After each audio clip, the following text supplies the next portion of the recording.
Bueno, continuamos con nuestra serie La Biblia como nuestro escudo protector. La última vez dijimos que es más poderosa que el escudo del Capitán América. Y empezamos estudiando Hebreos capítulo 4, versículo 12, que dice que la palabra de Dios es viva y eficaz. Pero el texto continúa diciendo que es más cortante que una espada de dos filos. ¿Cómo es una espada de dos filos? Bueno, podríamos decir que es similar a un puñal. Tiene filo por un lado y tiene filo por el otro lado. ¿Y qué corta más? ¿Una espada o un cuchillo con un solo filo o con dos? Por supuesto, un cuchillo o una espada que tiene dos filos. Y así lo describe Pablo, dice que es más cortante, la Biblia es más cortante todavía que una espada de dos filos. La palabra griega para espada de dos filos es la palabra makaira. Y makaira describe una espada o un cuchillo que corta muchísimo y que penetra con mucha facilidad porque obviamente tiene dos filos y termina en una punta muy aguda. ¿Saben? Dice Pablo que es tan cortante que penetra hasta partir el alma y el espíritu, las coyunturas que nosotros tenemos y los tuétanos, que es la parte más allá, más interna del hueso, el tuétano o la médula ósea. Así como el bisturí en la mano del cirujano, así es la palabra en la vida del lector.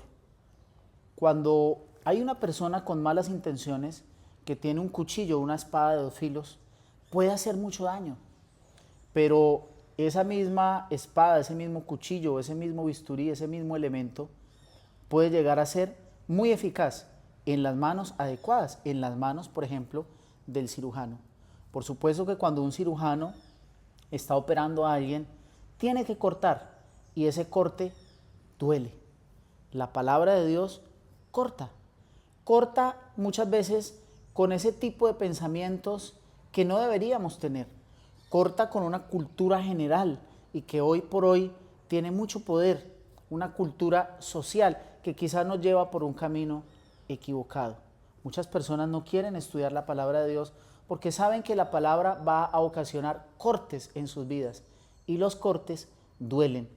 A veces no queremos que la palabra nos muestre que debemos cortar con hábitos, que aunque nos acostumbramos a ellos y nos gustan, no deberíamos tenerlos, ¿de acuerdo? Con la palabra de Dios viva y eficaz. Quizá tenemos que cortar con una relación tóxica, quizá tenemos que abandonar algún camino que a nosotros nos parecía correcto, pero que a la luz de la palabra no está bien. Pero, ¿saben? Cuando el cirujano opera, cuando el cirujano toma el cuchillo, toma el bisturí y corta, aunque ese corte duele, el cirujano tiene un objetivo y es cortar con todo aquello que está perjudicando a la persona enferma. Y es un corte para sanidad. La palabra de Dios, queridos amigos, quiere hacer cortes en nuestra vida. Cortes que nos van a doler al terminar con una relación, como ya lo dijimos, al abandonar algún hábito que no queremos, al abandonar algún lugar. Pero esos cortes, aunque nos duelan, esos cortes son para bien. Porque quien dirige la palabra, quien inspiró la palabra es Dios. ¿Y quién más que Dios que quiere lo mejor para ti y para mí? Que en este día podamos tomar la decisión de empezar a contemplar más la palabra de Dios, de dedicarle más tiempo, de dejar que como una espada de dos filos penetre, haga cortes y que aunque nos duelan, pues esos cortes son para nuestra sanidad.